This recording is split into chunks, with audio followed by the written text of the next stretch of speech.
Ассаламу алейкум, каналыма қош келдіңіздер. Бүгін сіздерге осындай тарының талқанынан өте дәмді жент дайындайтын боламын. Видеоны соңына дейін қараңыздар.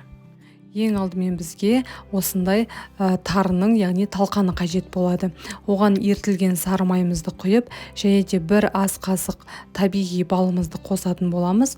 Одан кейін осындай қойытылған, яғни варенкамызды қосып, барлығын жақсылап араластыратын боламыз.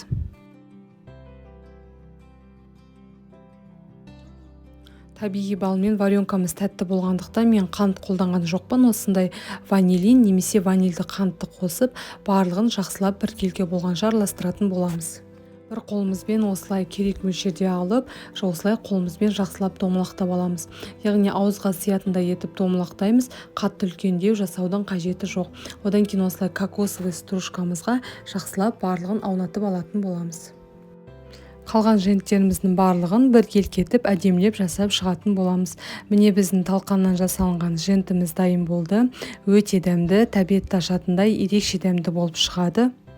Және де тағы да бір ыдысқа бөлек салып, тоңазытқышқа 1 сағатқа қоятын болсаңыздар, 4 бұрыштап кесіп, қонақтарыңызға ұсына берсеңіздер болады. Арасы осылай жеген кезде шашырап кетпейтін бір келкі өте әдемі болып шығады. Міндетті түрде дайындап көріңіз. Каналыма тіркеліп қоюды ұмытпаңыз. Барлығыңызға ас болсын.